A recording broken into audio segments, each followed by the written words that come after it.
फिर ये काम नहीं करता है। जो उसका हक है, जो उसके अधिकार हैं, उनके अंतर्गत ही कर्म करता है। उनके अंतर्गत कर्म करते ही उसको सबसे पहला दर्शन तो ये होता है कि मेरी आत्मा निष्पाप है, मेरा जीवन निष्पाप है, मैं निर्दोष हूँ, कोई भी ऐसी चीज मुझे इस तरह न जाए दुख नहीं दे सकती। पहला तो उसका ये होता है। और फिर उसमें से भी दान बात शुरू करें हो कुछ देने लग पूछोगे? जाए, आप अपनी चीजें कमी कर दे, हो देने लग जाए, आध्यात्मिक जीवन शुरू हो गया। आध्यात्मिक जीवन का मतलब उसकी दृष्टि देखो में जैसे जो सत्य है वो प्रथम हो गया, ये जीवन हम में भी वही उसका करते जो स्थान करते हैं। प्रथम हो गया।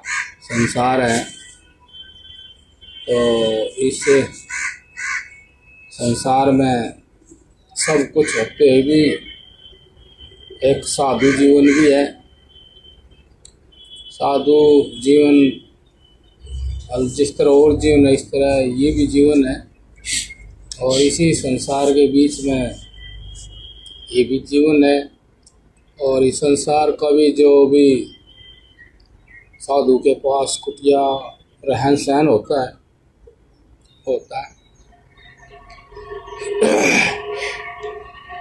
तो ये जो साधु विशेषकर तो एक साधु जीवन ऐसा होता है जो धर्म के या परमात्मा नाम की चर्चा करता है कि परमात्मा कोई चीज़ है उसके बारे में चर्चा करता है। और तो विशेषकर कोई ज़्यादा करता नहीं। चर्चा तो ऐसे समय समय पर सभी करते हैं, परमात्मा की, आत्मा की, धर्म की। लेकिन साधु जीवन निरा का निरा ही परमात्मा की ही चर्चा करता है, धर्म की चर्चा करता है। और उस धर्म का लाभ या परमात्मा का लाभ भी वो साधु ले करके बताता भी है और उस विशेष बात को बताता रहता है। तो अब ये सारी चीज़ें संसार में आदमी करता है और ज़्यादातर करते हैं, लेकिन इसमें परमात्मा नाम की चीज़ या धर्म नाम की चीज़, जय हो जय हो जय हो जय हो, ये वो ऐसे जो बड़ी है ना है मास्टर जी, या बड़ी है, अभी ठीक करनी पड़ेगी।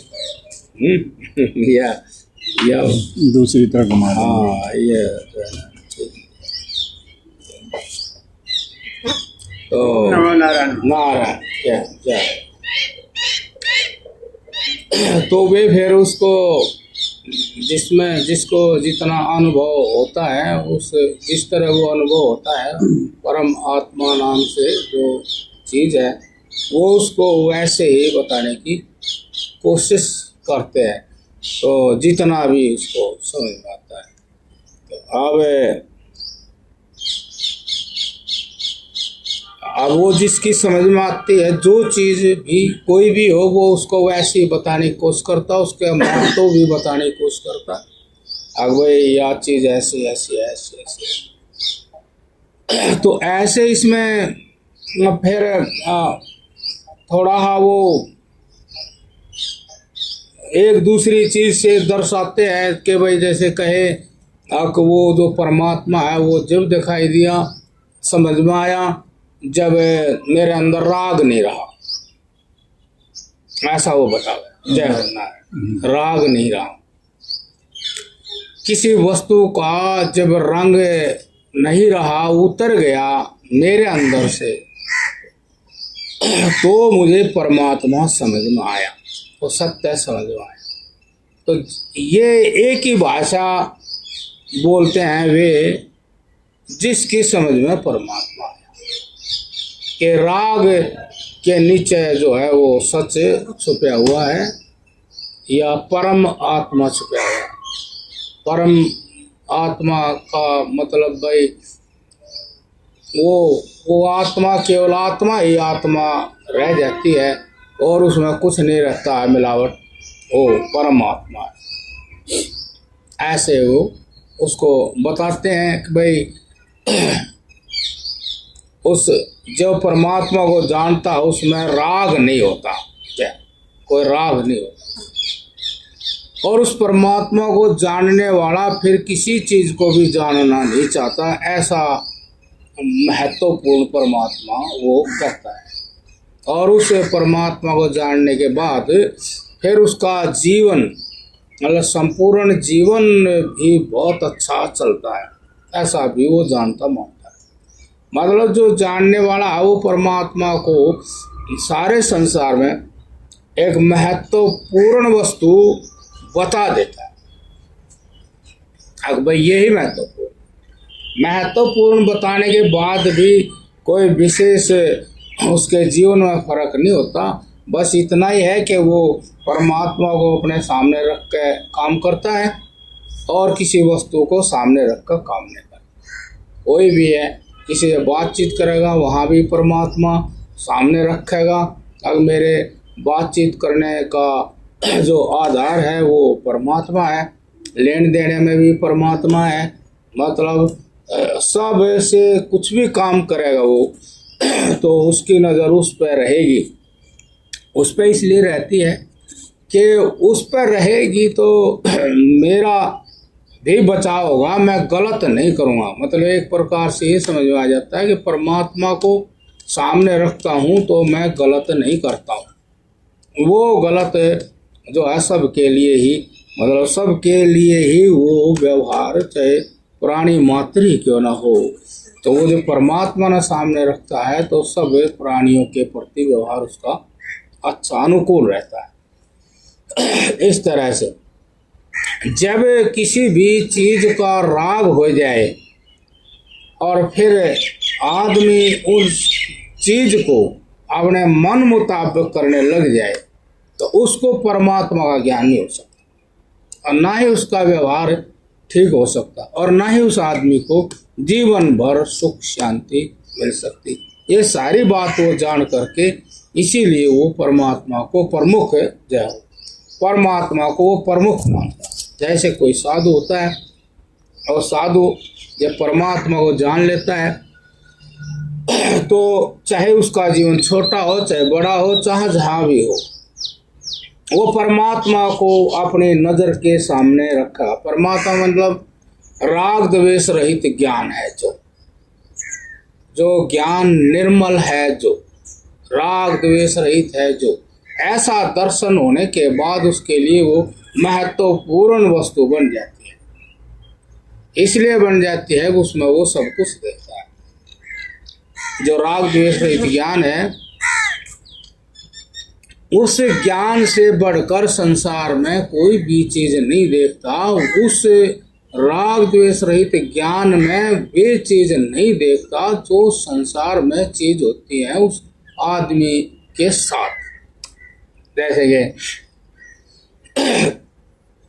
दुख, जैसे कि अनादर, जैसे कि मृत्यु, जैसे कि बुढ़ापा, जैसे कि बंधन, जैसे कलेश, उदासी, कभी कुछ प्रसन्नता आ गई फिर ना आई, एक प्रकार से हर प्रकार के सुख को छीनता हुआ, वे चीज सारी संसार में देखता है। जब परमात्मा उसको मिल जाता है तो फिर वो ऐसा नहीं देखता।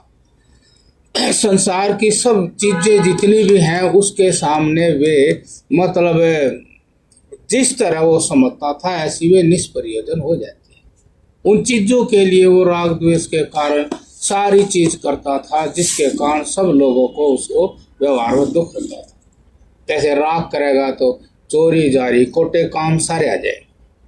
जब संसार में राग हो गया किसी भी प्राणी पदार्थ वस्तु से तो बिना बुलाए उस आदमी के अंदर ये चोरी जारी खोटे काम आ जाएंगे जिससे वो समाज में रहता हुआ भी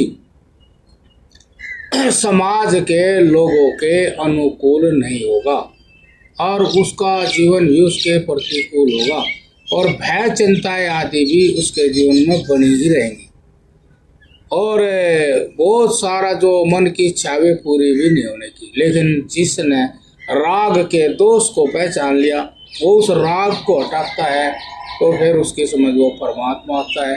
तो परमात्मा समझ में आ गया और परमात्मा में उसमें भेद ना रहा, उसने परमात्मा में अपना सारा भला देख लिया, तो फिर उसके लिए कोई भाई टूटा, कोई गरीब भी, किसी चीज़ का मिलना ना मिलना, ये चार चीज़ उसमें नहीं होती।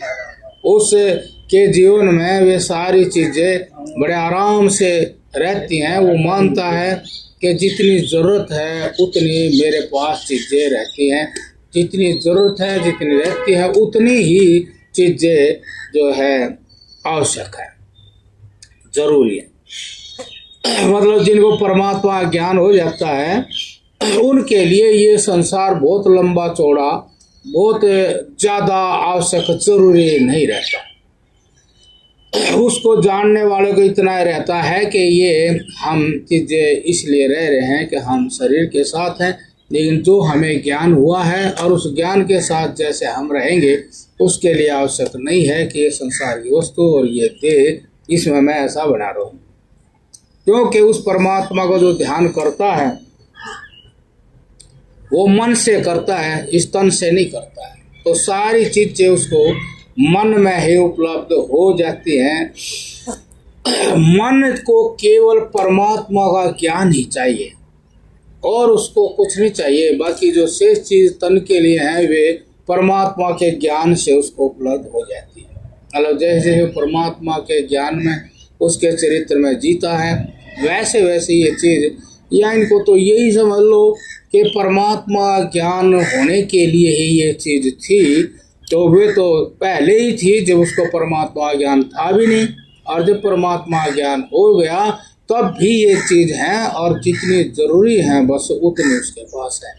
तो मतलब कहने का कि परमात्मा ज्ञान ही परम आवश्यक है, ये सब चीज़ें परम आवश्यक नहीं है।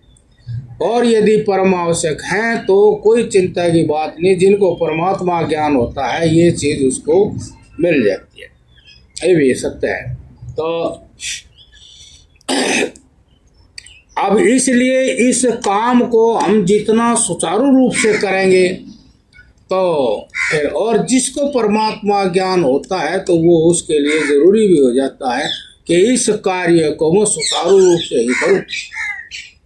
जैसे कि उसको ये पता लग जाएगा तो राग वश फर्क कर रहा, संसार की वस्तु में तेरा प्रेम है, राग है, तो तू फर्क कर रहा। यदि संसार की वस्तु का राग उसके दिमाग में महत्वपूर्ण रहेगा तो वो परमात्मा को नहीं समझ पाएगा। नहीं समझ पाएगा तो उसके जीवन में कलेश रहेगा, किसी के लिए अच्छा किसी के लिए बुरा, वो मतलब अच्छे बुरे में व्यवहारिक सम्मिलित रहेगा। ये महात्मा है, वो जो है इतना व्यवहार उसका लंबा चौड़ा नहीं रहता, लेकिन फिर भी कोई उससे राग द्वेष कर ले, भाई जैसे मान लो वो उसको ज्ञान है, दूसरा महात्मा उसको ज्ञान नहीं हो या वो उसके प्रति कोई दृष्टि बना ले, वो अलग बात है, लेकिन व्यवहार में राग और द्वेष के कारण उसको फर्क दिखाई देगा। ताकि ये इस वस्तु के कारण फर्क कर रहा, इस प्राणी पदार्थ के कारण फर्क कर रहा, क्योंकि वस्तु से प्राणी पदार्थ से सब जुड़े रहते हैं, ज्ञान से तो कोई जुड़ा रहता है, ज्ञान से तो कोई जुड़ा रहता है। मतलब किसी को आत्मा का परमात्मा ज्ञान है, उसे वैसे तो कोई महात्मा से जुड़े रहते हैं, तो महात्मा भी अपने आप को कह दे नहीं। हाँ, यदि महात्मा ईमानदार होंगे, सच्चे ही होंगे और जो परमात्मा के लिए ही अपना कार्य करते हैं तो उनके तो सहमति होंगे, सारे एक सार होंगे, हाँ ये ज्ञान ऐसे। तो ये जो सबसे राग है, मतलब सुख की स्थिति मनुष्य के अंदर आती है, सुख का एहसास होता है, उस एहसास में उसी वस्तु से प्रेम मतलब राग हो जाता, उस वस्तु का कहो, या तो उसके ज्ञान के परम चढ़ गया या ज्ञान उस वस्तु में फंस गया। ऐसे यहाँ यदि ऐसी स्थिति है तो उस आदमी को उस परमात्मा का ज्ञान नहीं होगा, जिसका भी ज्ञान होगा उससे वो संतुष्ट नहीं होगा। इसलिए परमात्मा के मार्ग पे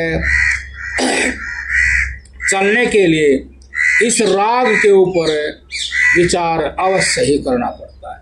ये जो प्रेम है संसार का, प्राणी पदार्थ का, इसके ऊपर हमें विचार करना पड़ेगा। विचार एक ऐसा मतलब इस तरह की प्रक्रिया है विचार। अगर जो है करके हम किसी चीज़ को कहते हैं तो उस है करके जो वस्तु है उसको विचार सूक्ष्म और स्थूल रूप से सच्चाई के बारे में बता देता है। अब है करके जैसे बच्चा जन्म लेकर है करके अन्य अन्य वस्तुओं में है करके जुड़ जाता है और वो जैसा उसको महसूस होता है उस वस्तु को धारण कर लेता है। सुख वाली वस्तु है धारण कर लेता है, दुख वाली वस्तु को दुख रूप से धारण कर लेता है।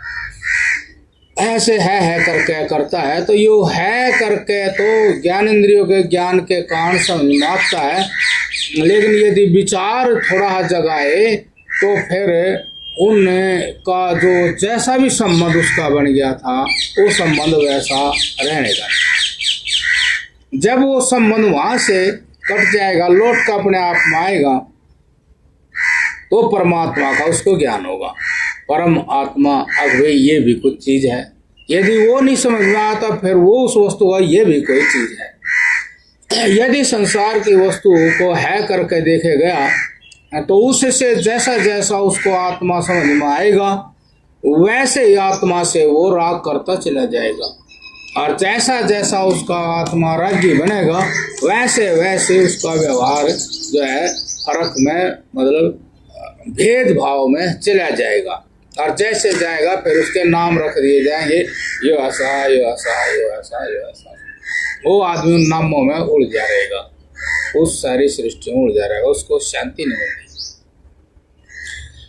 ये बात मैं इसलिए कह रहा कि परमात्मा एक जो है ऐसा आवश्यक तत्व है इस संसार में, अगर एक ना एक दिन उसको आप ने प्राप्त ही करना पड़ेगा, या थोड़ा माड़े घने रूप में आप उसको हमेशा प्राप्त ही किए हुए रहते हैं। आपके जीवन में वो अवश्य सम्मिलित रहता है एक ना एक दिन, क्योंकि और तो कोई भी चीज़ ऐसी नहीं है अगर जिसको आप जीवन भर इस तरह पकड़े रहें कि उससे आप तसल्ली में आते रहें। कोई भी संसार की चीज़ ऐसी है जिसको हम पकड़े तो रहते हैं लेकिन हम संतुष्ट नहीं होते, चाहे उसमें देह हो चाहे देह के कोई सुख हो, हम लगे रहते हैं उसमें, लेकिन ऐसा होता नहीं। इसलिए उस परमात्मा को अवश्य ही प्राप्त होंगे, और परमात्मा को जब भी प्राप्त होते हैं तो केवल परमात्मा ही प्राप्त होता है। उसमें संसार की कोई चीज, संसार की कोई सत्ता या संसार की कोई दृष्टि उसमें सम्मिलित नहीं रहती। अगर आप राग करते रहो और वस्तु के करीब भी रहो और परमात्मा को जान लो, ऐसा होता है। उस वस्तु को अच्छी तरह जानोगे तभी उसके साथ साथ परमात्मा को जान लोगे। कोई भी संसार की चीज है वो आप जानोगे तो जैसी है वैसी है जानोगे। अब जैसी है वैसी तो वो वस्तु सदा रहने वाली है नहीं, यही ज्ञान है। आपका देह भी सदा एक सा रहने वाला नहीं। देह से आप कोई भी सुख लेते हैं उसके बारे में यही विचार प्रकट होएगा कि ये भी सदा रहने वाला नहीं है, कोई भी सुख सदा रहने वाला नहीं है। इस प्रकार के जो निर्णय बार बार दे रहा वो सदा ही रहने वाला और वो ही हाजिर रहता है। इसको आत्मा कहो, आप अपना आपा कहो, और ऐसा ही आपा सब जगह पहचान में आएगा, कुछ समय के बाद आएगा तो उसको आप परमात्मा कहोगे, ये सर्वात्मा रूप से परमात्मा। जैसा सच है ऐसा ही आपको समझ में आ जाएगा। यही सच है कि आत्मा अर्थात परमात्मा ये ही सच है, ये ही आप हैं। आप रागी नहीं हैं, आप राग नहीं कर सकते। जो राग करते हैं तो उसकी सृष्टि है नहीं रुकती, फिर द्वेष भी होता है। राग और द्वेष से आगे बहुत चीज है वे भी, और फिर इसको जीना भी चाहता है, जीना भी चाहेगा इस सारे सिस्टम के साथ, राग द्वेष के सिस्टम के साथ जीना भी चाहेगा, लेकिन उस के अंदर तसल्ली नहीं होगी तो सवाल खड़े रहेंगे। इसलिए ये सवाल ही एक दिन आपको समझने के लिए मजबूर करेंगे। तो जो सच है वो तो अवश्य ही एक दिन आपके सामने आ जाएगा, किसी न किसी तरह भी आ जाएगा। आएगा वो, जो दूध है, दही है, घी है, कहीं है, कोई दाग लग जाए तो फिर वो बताएगा इसमें कौन सी चीज़ ऐसी चपटने की थी और जो निशान कर गई। ऐसे ही वो परमात्मा भी आपके हर कार्य में कुछ दखल सा करता रहेगा, जिससे आपको महसूस होगा अब मैं इसकी उपेक्षा सी करूँ और उसकी अपेक्षा सी करूँ, जो संसार के प्राणी पदार्थ वस्तुओं या उसके सुख की। अब यो चलेगा, एक ना एक दिन अलग इसका निर्णय हो ही जाएगा। ये परमात्मा है। अब जो भी महात्मा है इस संसार में रहते, जिनको वैराग्य हो गया और वे अपने संसार में रहते हैं, तो उनके संपर्क में जो जो आते हैं जिज्ञासु, तो वो जो अपनी बात वे कह जाते हैं और वो उस बात को जैसे पकड़ता ही है उसने, नहीं तो और किसी बात ने पकड़ता ही है वो तो वो पकड़ता है तो उसकी बात कोई पकड़ेगा, अमल करेगा। इस तरह से कोई भी मनुष्य उस परमात्मा की तरफ चलता ही है। बस ये है कि जो परमात्मा की तरफ पहुंच गया, परमात्मा सत्ता जिसके अंदर प्रकट हो गई, वो उनको ये बात तो बताएगा, लेकिन वो इतनी जल्दी उनके समझ में आने की नहीं। जितनी जल्दी उनकी जब समझना जो वो खुद ही महसूस कर ले। अब जो राग था, प्रेम था, लगाव था संसार के प्राणी पदार्थ वस्तुओं के साथ, और मैं अपने ढंग से उसकी एक मूर्त बनाना चाहता था, उस संबंध की एक मूर्त कैसा हो ऐसा हो, तो वो बन नहीं पाई। बल्कि कई बार मेरी ही व्यवहार की जो गलतियां थी वे सामने आ गई और मैं मान गया कि मैंने जैसा किया था वैसा ही मेरे सामने आया। ऐसा भी उसको कई प्रकार की बातें उसकी आती। इसी सत्य को बताने के लिए, समझाने के लिए, उसको सिद्ध करने के लिए महाराज जी में ऐसे बता रहे हैं कि भाई रोगी जन रोग के अवस्था में पथ्य भोजन करता है, अर्थात जिससे उसे स्वास्थ्य लाभ की आशा है वही भोजन खाता है। कितना भी प्रिय रुचि का भोजन हो, केवल दुख वृद्धि के भय से त्याग देता। एक ये बात बहुत जरूरी है कि उस आदमी को जब तक उस सत्य की महिमा का, उसके लाभ का अच्छी प्रकार से प्रत्यक्ष ज्ञान नहीं होगा, तब तक उसकी उसमें श्रद्धा बढ़ती नहीं। श्रद्धा के बिना उस कार्य में तेजी नहीं आती, साधना में तीव्रता नहीं आती। और तो जब भी आए तो उसको समझ में आना चाहिए, अब जो ये राग था, जो सत्ता दी थी, वह अनुकूल नहीं पड़ी, जीवन के अनुकूल नहीं पड़ी, इससे मुझे विशेष लाभ नहीं हुआ। ऐसा जब उसका सत्य उसके अंदर प्रकट होगा तो उसकी श्रद्धा बनेगी, और श्रद्धा बन के वो ऐसा कर गया तो समझ लो परमात्मा का रास्ता खुल गया, परमात्मा ही उसके समझ में आता चला जाएगा। यदि ऐसा नहीं हुआ तो फिर परमात्मा बाहर बाहर रहेगा, अंदर नहीं होगा, और वो आदमी बदले नहीं। जकर परमात्मा का रहेगा, व्यवहार परमात्मा वाला नहीं, ये रहेगा उसका। तो महाराज जी यही कह रहे। तो वो जब देख लेगा, मतलब वो जो राग किया था वो दुख रूप हो जाएगा, तो फिर वो उसको त्याग करेगा। क्योंकि एक बात ऐसी है जो सिखाई और दिखाई नहीं जाती, वो प्राणी के अंदर जन्म से ही होती है। एक तो सुख के प्रति राग, और एक दुख से भागना। दुख नहीं चाहता और सुख की इच्छा रहती है, और सुख मिला तो उसको राग होगा। ये हर प्राणी जब भी धरती पाएगा तो ये पढ़ाया ही आता है। यहाँ उसको कोई नहीं, ये तो हो जाता है कि हाँ इस वस्तु से सुख हुआ, ये तो इस संसार में जन्म लेकर सीख लेता है आगे इस वस्तु। लेकिन सुख के प्रति जो राग है, प्रेम है, लगाव है, वो पैदा से ही है। जो बच्चा जन्मता है वो सुख को पहचानता है, सुख के प्रति जो उसकी भावना है, आसक्ति है, प्यार है, उसमें उसका राग है, वो जन्म से है, उसने किसी से सीखा है। अब वो जो दूसरी बात आई है, वो जो सुख मेरे मन में मैं सुख चाहता हूँ, वो सुख जहाँ जहाँ जिस वस्तु प्राणी पदार्थ हुआ, फिर वो उस वस्तु प्राणी पदार्थ को कर लेता है, उससे उसका प्रेम हो जाता है, राग कर लेता है। ये यहाँ से अब फिर कभी समय पे वही राग वाली वस्तु उसके विपरीत हो जाए तो दुख हो।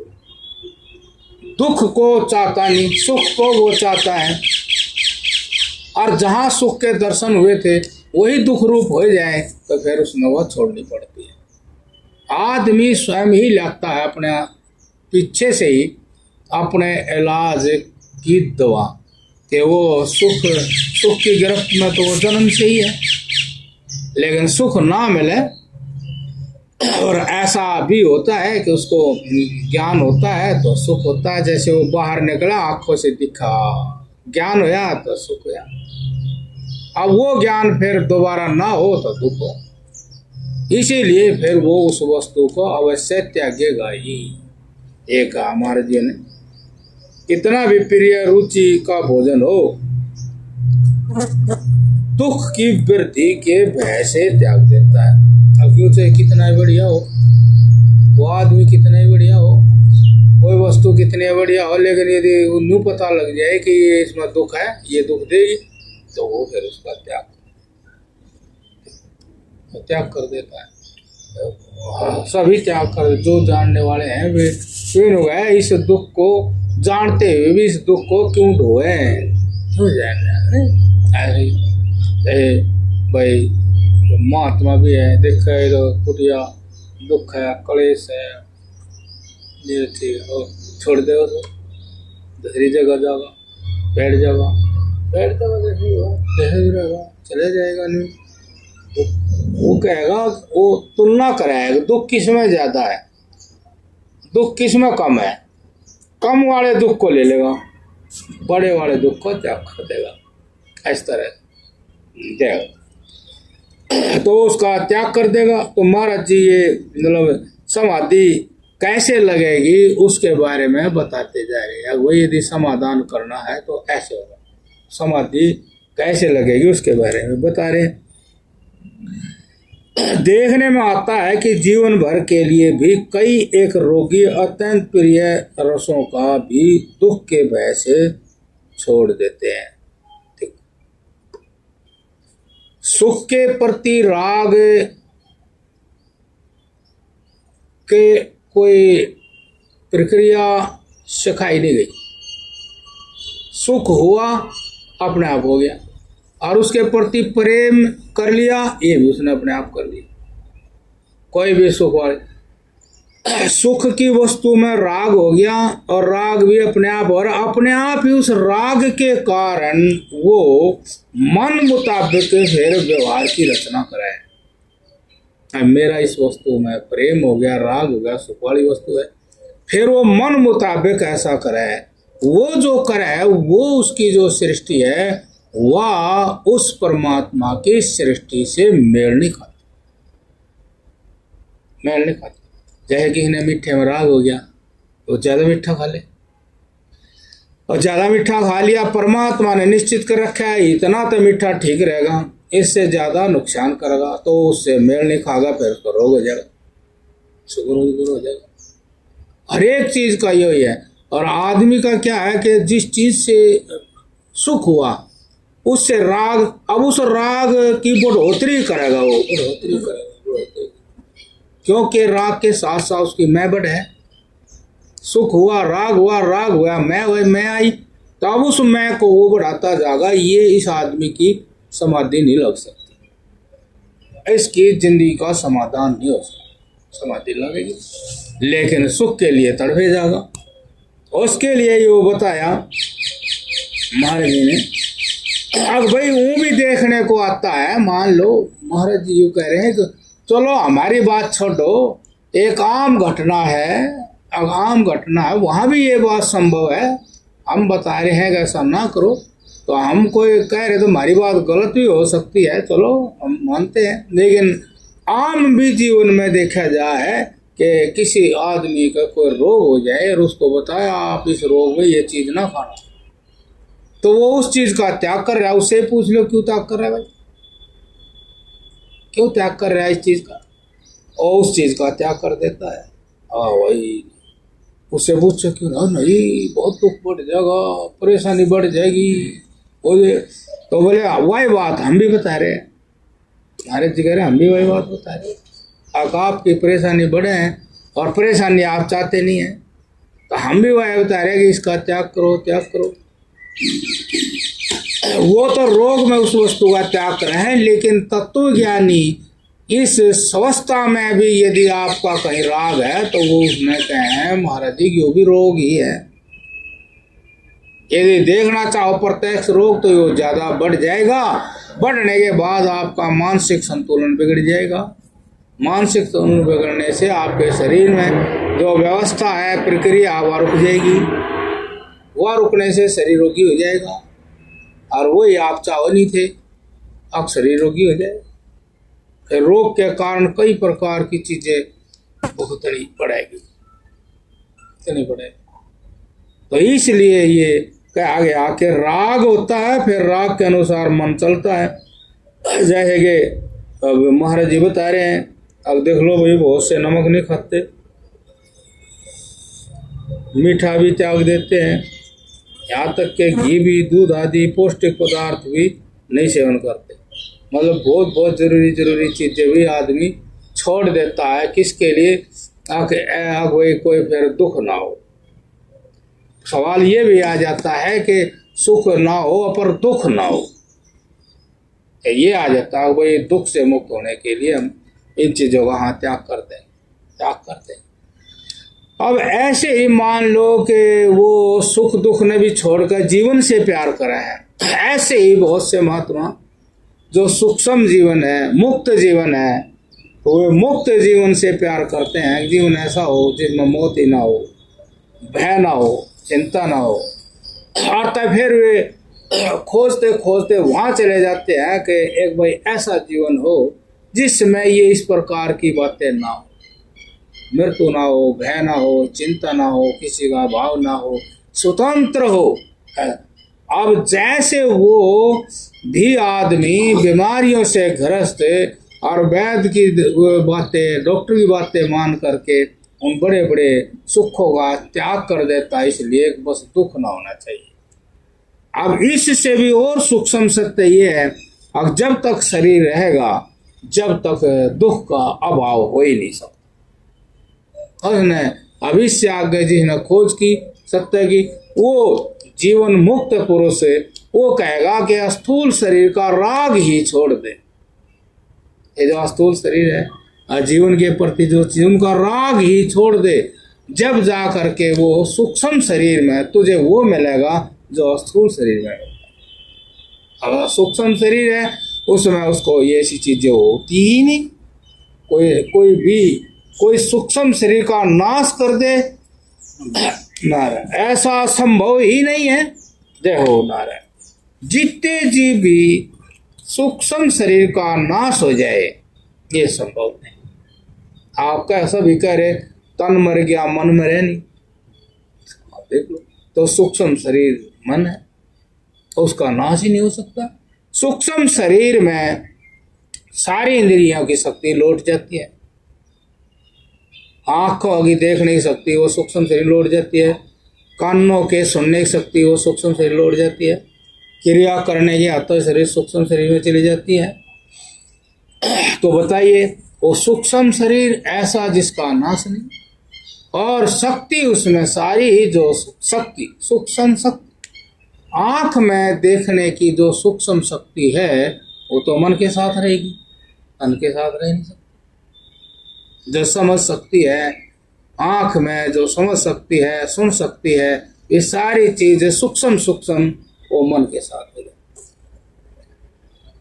ऐसा वो बंधनों से मुक्त आत्मा उस सूक्ष्म शरीर के साथ परम स्वतंत्रता की अनुभूति करता है। ऐसा वो अपने जीते जी मतलब स्थूल शरीर के साथ जीते जी समझ लेता है कि कोई भी संसार की प्राणी पदार्थ वस्तु का सुख मुझे तड़पाता नहीं है, मुझे खींचता नहीं है। ऐसा उसने अपने मन में महसूस होता है, ज्ञान रूप से, मन ज्ञान रूप से, प्राण क्रिया रूप से। ये चीज सूक्ष्म शरीर में होती है। वो महसूस करता है कि मेरा ज्ञान किसी भी प्राणी पदार्थ वस्तु के सुख वश आकर्षित नहीं होता, खिंचता नहीं है, तो मुक्त हो गया। अब ये जो मुक्त होया उसके अंदर समझ है, ऐसी समझ है, समझ ही मुक्त हुई है। शरीर मुक्त नहीं होता कभी भी, जड़ की मुक्ति नहीं होती, चेतना की मुक्ति होती। चेतन, जब चेतन अपने स्वरूप में जाता है तो मुक्त हो गया। जब चेतन अपने स्वरूप को विस्मृत हो जाता है करके दूसरी वस्तुओं को जोड़ लेता है, मैं ये हूँ, मैं ये कर रहा हूँ, मैं ये कर रहा हूँ, ऐसा अहम हो जाता है उसको इंद्रियों के ज्ञान के दोष के कारण, तो वो इसको मानता है। और जो इसमें अब होगा वो भी वो आरोपित कर लेगा अपने अंदर, मैं बूढ़ा हो गया, मैं कमजोर हो गया, मैं रोगी हो गया, मैं मरूंगा। ये इस प्रकार की बातें अपने ज्ञान में बोलता है, जबकि ये सच नहीं है। वो ज्ञान नहीं मरता है, ज्ञान बूढ़ा नहीं होता है, ये सच है। तो इस प्रकार से इन चीजों का वो त्याग कर देता है। मीठे घी दूध आदि पौष्टिक पदार्थ, मतलब पौष्टिक शब्द बोला भाई, उसके दिमाग में थी बहुत ताकत की चीज है, मान रखा था बहुत, उनको वो खुद ही त्याग देता है। जो खुद ही कहता था घी और दे दे, घी और दे दे, दूध और दे दे, मेरे दूध में पानी न गिरिए, वो खुद कहता था। अब दूध में खुद पानी डाल रहा है, और वो बाहरी दूध अदब नहीं होता, वो खुद पानी डाल रहा है, दूध का नाम, घी का नाम नहीं लेता। बताइए, फिर भी जीवन है। पहले जीवन इनसे था, अब इनका त्याग करने के बाद भी जीवन है, मानता है। इससे आगे जीवन महात्मा लोग देखते हैं, अगर स्थूल शरीर का त्याग करने के बाद ज्ञान के साथ साथ फिर भी जीवन है, और जीवन का नाश नहीं, और मुक्त जीवन है। जीवन से जीवन को जानना और स्थूल से सूक्ष्म की तरफ जाना, तो सूक्ष्म है वो ज्ञानदेव, आत्मदेव, अर्थात मन ज्ञान का रूप है। हमारे शरीर में जितने जीवी, एक मन है वो ज्ञान का रूप है, और क्रिया का रूप है प्राण, और ये दोनों चीज चलती है।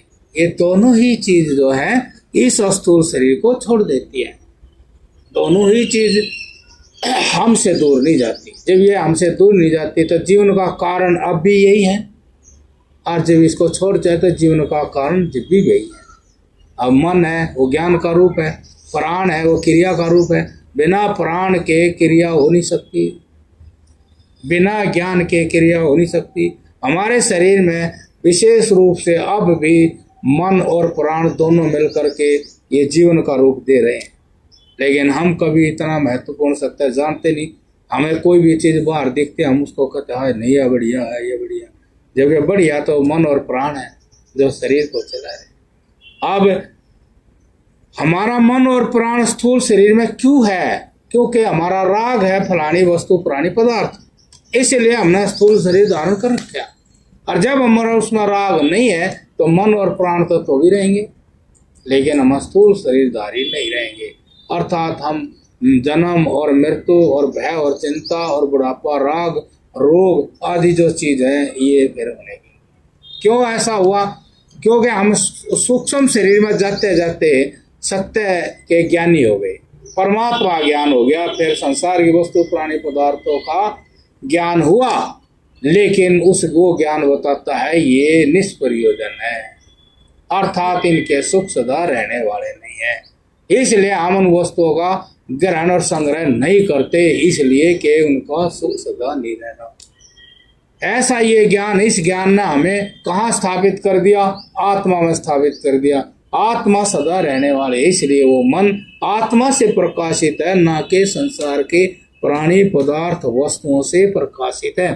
प्रकाशित का मतलब अहम होना कि मैं ये हूँ। अब वो आदमी मैं नहीं कहता मैं धनवान हूँ, मैं बलवान हूँ, मैं रूपवान हूँ, मैं तगड़ा हूँ, मैं सुंदर हूँ, मैं, अब वो ऐसा नहीं बोलेगा, कभी नहीं बोल सकता। वो तो ऐसा इसलिए नहीं बोलता कि जो परमात्मा है वो सर्वत्र एक जैसा है, चेतना सर्वत्र एक जैसी है। वो अब ऐसा बोलने का ही नहीं, वो कहेगा बस एक परमात्मा एक, मैं तो नाम की कोई चीज ही नहीं है, व्यर्थ है, कहीं नहीं है, वह एक ही है। जैसे इस शरीर में एक ही जान है, ऐसे इस विश्व में एक ही जान है, दो जान नहीं। जैसे ये शरीर एक ही है, ऐसा सारा विश्व एक शरीर है। संपूर्ण विश्व एक शरीर है और उसमें ज्ञान भी एक ही है और उसमें करने वाला भी एक ही है। और जितने भी ये हैं ये उसी के सब निकाले हुए, उसी में से निकले। हाथ निकल गए शरीर के, पैर निकल गए, सिर निकल गया, आँख नाक कान निकल गए, दिमाग निकल गया। ये सारी की सारी जितने भी चीजें हैं ये उसके शरीर के अंग प्रत्यंग ही हैं और कुछ नहीं। हम तो जब मैं करते हैं, जब हम किसी वस्तु से विशेष करके सुख अनुभूति करके वो मुझे बहुत अच्छा लगे, मैं आएगी। जबकि सारा का सारा शरीर और ज्ञान और व्यवहार उस व्यापक से ही हो रहा है। व्यापक ढका गया, एक दृष्टि में ढका गया, तो उसी की दृष्टि में ढका गया। व्यापक तो अपने आप में जो का तू है। ऐसे उस मतलब इस तरह समस्या मतलब समाधि में मनुष्य को केवल परमात्मा का ज्ञान होता है। यदि समाधि नहीं है, यदि समस्या है, तो उसको परमात्मा ज्ञान नहीं होता, उसको इस संसार का ज्ञान होता है और देह का ज्ञान होता है। और कारण समस्या का यही है। जब वो जागता है, वो कहता है ये सुख सुधार रहता नहीं, तो इसका मोह खत्म होता चला जाता है और इच्छा जो है, इच्छा की अधीनता खत्म होती जाती है, तो लौट का आता है, तो उसको परमात्मा का दर्शन होता है, उसका ज्ञान होता है ये परमात्मा ही है। इसीलिए वो कभी फिर अटके मैं नहीं करता, मैं ये नहीं नहीं नहीं नहीं नहीं मैं, वो जब भी मैं करेगा, जब भी उसको स्मृति आ जाएगी सत्य ज्ञान, क्या मैं करता है, किसको मैं कहता है, उसके बारे में तो ना कुछ किया ना कर सकता। अब बताओ, आदमी कहता है मैं बलवान हूँ, तो बस उससे पूछ लेंगे ये बल आपने किस तरह इसमें भेजा, ये बल आपने किस तरह इसके अंदर जगाया, ये बल का इस्तेमाल आपने कैसे सीखा, कैसे जाना, कौन है। ऐसे मतलब ये भीतर जो है जो भी सिस्टम चल रहा रात दिन, इसके बारे में बताओ, कुछ भी नहीं होता। उसके अंदर तो मैं बाहर से आई है, भीतर से आई नहीं। उसके अंदर तो बाहर से आई है, 10 लोगों ने मान लिया हाँ भाई इसके पास पैसा बहुत है, क्योंकि वे मायने हुए हैं, पैसा बहुत बढ़िया चीज है। जो 10 आदमी हैं वे भी ऐसे ही हैं, और जैसे वे थे ऐसा ही वो बना दिया, हाँ भाई आप पैसे वाले हो, और वे भी ऐसे। पैसे से मैं देखी तो कहा हाँ भाई आप पैसे वाले हो। और पैसे वाला होते हैं भी उसके अंदर भी न तो प्राकृतिक जो परिवर्तन है वो होता जा रहा है। जो उस गरीब में प्राकृतिक परिवर्तन है वही अमीर में भी प्राकृतिक परिवर्तन। केवल मैं फर्क है, उसने ऐसा मान लिया, उसने भी ऐसा ही मान लिया अब मैं गरीब, उसने भी ऐसा ही मान लिया बाहर से मैं अमीर। बाकी अंदरूनी रूप से दोनों एक चल रहे हैं। अंदरूनी रूप से वो भी ऐसे भूख लगती है, प्यास लगती है, घटता है, बढ़ता है, मृत्यु है, उसमें भी रुकना बराबर आती है, सारी चीज बराबर। बस उन्होंने जिस चीज को मान रखा हुआ मैं है, जो उस मैं फर्क। अब ये जो मैं है जो बाहर से उत्पन्न है, यही समस्या है और यही समाधान नहीं होती। जब पहले इसी का ही तात्विक ज्ञान हो जाता है तो वही समाधान है, तात्विक सार ज्ञान हो जाता है। अब जो है धन से प्राप्त में सदा रहती नहीं है, बल से प्राप्त। और बाहर जो कमाई की मैं होती है वह भी नहीं रहती, बल्कि जो उसने जिस तरह कमा करके महसूस करे है वो भी उससे दूर हट जाता है, उसकी मैं नहीं। ऐसे महाराज जी ने कहा पौष्टिक पदार्थ, पौष्टिक जिसको मैं उसका भी त्याग हो जाता है। उस पौष्टिक में वैसे भी उसको भी लगा सकते हैं, जो आपको पद प्रतिष्ठा मिले वो भी पौष्टिक ही है, उसका भी अहम करता मैं न तो साधारण मत मान लिए, मैं विशेष हूँ, न्यू क्या है उसको, वो भी विशेषता वहाँ बूढ़ी हो जाती है। जैसे किसी भाई टीप के हवाले कर जाओ चिपक जाओ, ऐसे ही वो जो बार बार कहा था मैं हूँ, वो बूढ़ा हो जाता है। फिर वो मैं वहाँ रहती नहीं, चलती नहीं, ना कोशिश करता चलाने की, समझाने उसके। हाँ वो एक बात होता है, जब बाबा जी का बूढ़ा हो गया, चेले जवान थे, उसने उनने नहीं जानी बूढ़े बाबा जी ने, अब भाई मैं तो बूढ़ा हो गया था, क्या पता इनकी नज़र में बूढ़ा ही हो गया हूँ, और भाई मैंने ये तो बूढ़ा ही हो गया। तो है कभी कभार घूमते घूमते बैठ जा, तो आ जाओ तुम भी यहीं बैठ जाओ। नहीं भाई ज्ञान क्यों नहीं, योग योग समाधि तो क्या दिखाएंगे मेरे अंदर, मैं आम आदमी जैसा तो हूँ, तो ये देख क्या बोला, ये भी यही मान रहा हूँ, हम तो करते ही यही काम, चलते चलते बैठ जाओ, तो आ जाओ तुम भी यहीं बैठ जाओ।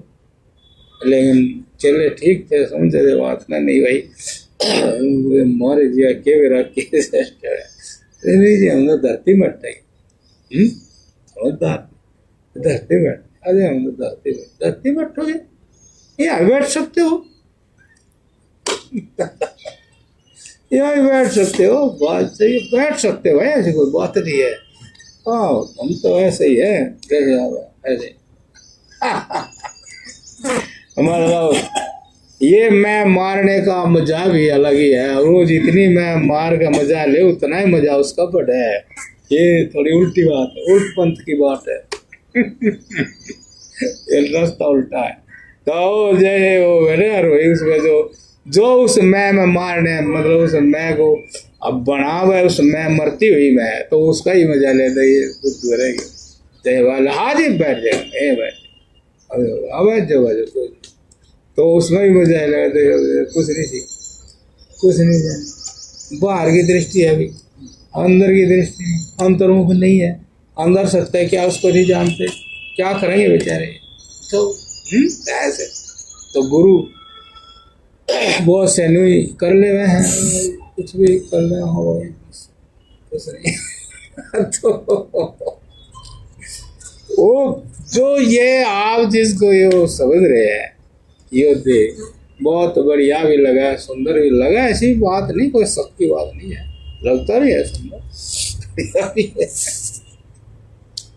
बढ़िया भी है, सुंदर लगता भी है, लेकिन जो जिसने जो मरता देखा, इसके सुंदरता नष्ट होती देखी, और वो इससे कोई और किसी ज्ञान को प्राप्त हो गया, वो है कि इसको तो चाहे कितनी बेइज्जती हो, चाहे कितनी इज्जत हो, इसका कोई मतलब नहीं है, वहाँ नहीं है जहाँ मैं चला गया, वहाँ इसका कोई मतलब, ये तो इज्जत भी बेइज्जती भी या सारी छोड़नी पड़े जब जाकर वहाँ टिकूँ। जहाँ मैंने नया ठिकाना पाया है, तो नए ठिकाने में इसकी कोई चीज़ नहीं ले जा सकता, या इसका उड़ा कोई महत्व ही नहीं, काम नहीं आने किया, मतलब ये जो याड़े वाली चीज थी या उड़े काम नहीं आने की, इसीलिए वो तो और बेइज्जती जितनी बेइज्जती प्रकृति ने करी, चाहे उससे भी ज्यादा हो जाए, आप भी कर दे ला भाई, तो वो हो तो ठिकाना है और की तो हो लिया, तो ऐसी बात है, ऐसी बात हो जाए। तो ये जो पौष्टिक है, केवल अपने अधिक दुख के भय से, केवल अपना जीवन रखने निमित्त बढ़े हुए रोग के कारण से यह सब तब छोड़कर भी जीते हैं। अब जो जीवन हो तो दिखाई दे रहा, लेकिन जो सत्य है वो आम को दिखाई नहीं दे रहा, वो तो उसके मन में है। उस मन के सत्य को, जो मन में सत्य है, उस जानने वाले के लिए वो इतना महत्वपूर्ण है कि वे चीज आसानी से छोड़ देता है। छोड़ता हुआ तो दिखता है, लेकिन कोई चीज पकड़ी है वो किसी को नहीं दिखती। जो सत्य है उसने जाना है, जिस सत्य के सामने वे आवश्यक नहीं रहे, बिल्कुल भी आवश्यक नहीं रहे, उनको बड़े आसानी से जैसे मलमूत्र को छोड़ देता है ऐसे ही छोड़ देता है। अरे कोई प्रयोजन नहीं। असलियत में उससे, उन चीजों से उसको वैराग्य हो जाता है। वैराग्य का मतलब जिस ज्ञान में वैराग्य है उस ज्ञान में रत्ती भर भी उन चीजों की कोई जगह नहीं है। वो वैरागवान ज्ञान है, वो परम स्वतंत्र और अपने ढंग का है। उसमें अभी तक जितनी चीज ली हैं उनका कोई नामो निशान नहीं है। उनको आराम से त्याग देता है उस जीवन के लिए जो जीवन उसने दिखाई दिया है। इस सत्य के लिए यो सारा संसार है। इस सत्य को हमने पकड़ना चाहिए। बहुत ही मतलब समझ लो आपकी जान है। इसलिए हमने किसी भी वस्तु में राग करके और मनमुखा व्यवहार नहीं करना चाहिए। यदि मनमुखा व्यवहार करें तो तगड़ा प्रबंध हमारा दुख का हो रहा है। और वो दुख का प्रबंध हमें इस तरह दुख देगा जिस तरह कोई पशु पकड़ना हो तो आदमी उसके पहले टांग बांधता है,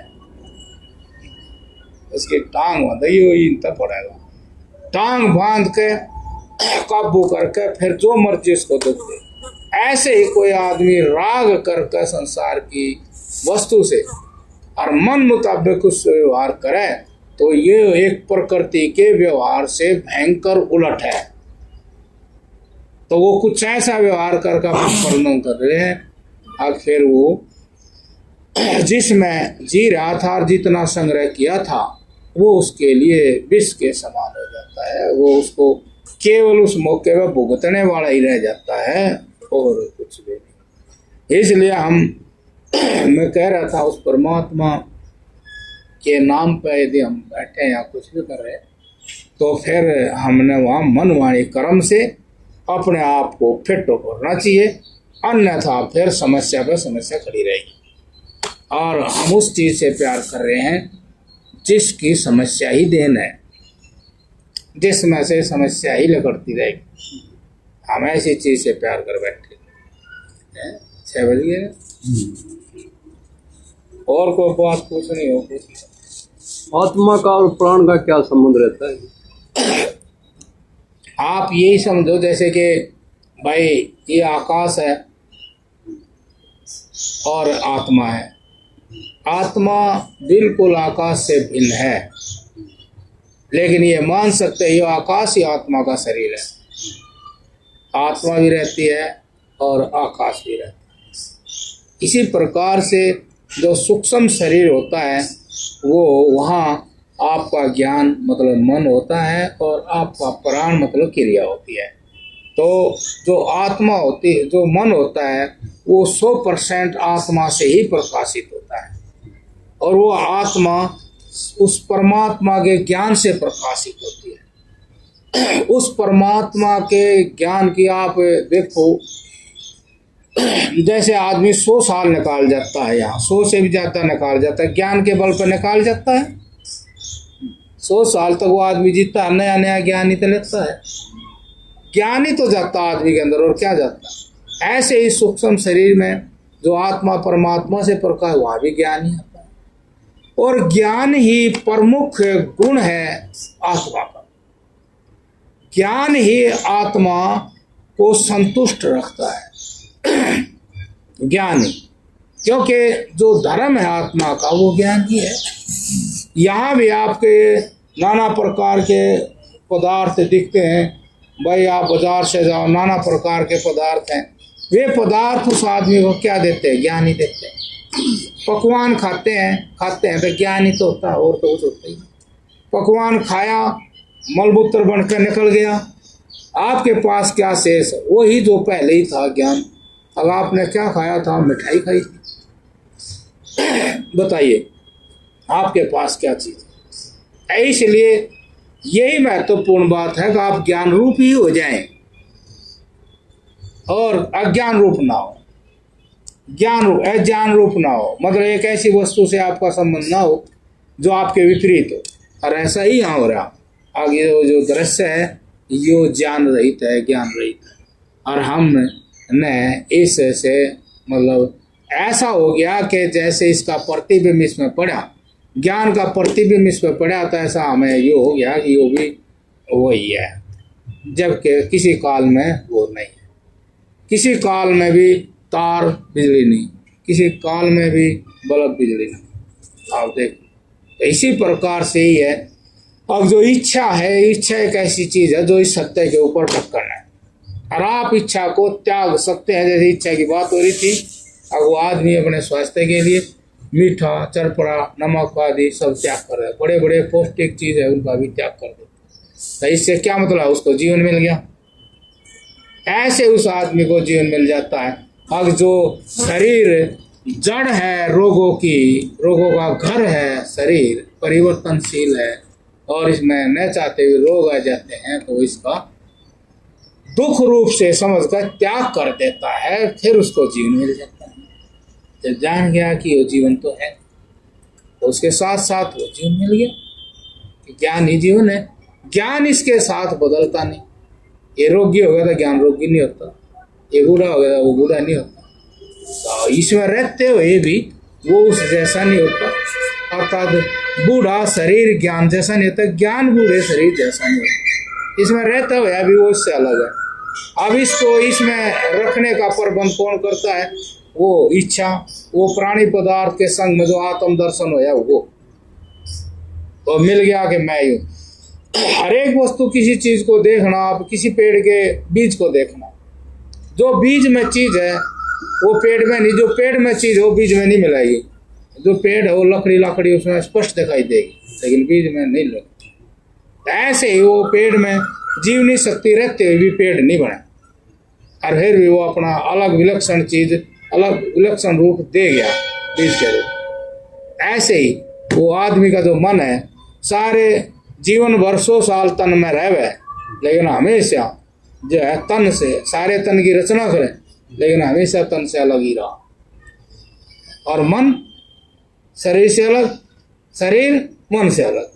जो बात शरीर में होती है वो मन में नहीं हुई, और सब चीजों साक्षी होते भी फिर भी वो मन शरीर जैसा नहीं हुआ।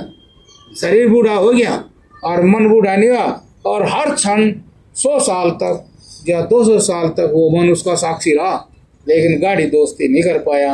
अब तो अपने आप को ऊंचाई बना दे, या शरीर भी उसका दोस्त था, शरीर अपने आप को चेतन बना दे, नहीं। ये सारी ये सूक्ष्म चीजें होती हैं जब आप ध्यान करेंगे। ये ज्ञान आपके अंदर है। उमर जी ने कहा था ज्ञान जागना चाहिए ना, परंतु ज्ञान जागना चाहिए। तो ये ज्ञान जाग रहे, जैसे भाई मैं मार जी पुस्तक आपको सुना रहे हो, जय होता है मेरे अंदर भी जैसे ये जो बातें बता रहे हैं, ऐसा ज्ञान जागना चाहिए कि वे हम भी उसी ज्ञान का रूप हो जाएं। अब जो मैं ये पढ़ रहा हूँ वही यहाँ भी है, यहाँ है जो वही यहाँ भी है। इस तरह उसके अंदर ये सब तरह की बातें आएंगी सिद्धि के लिए।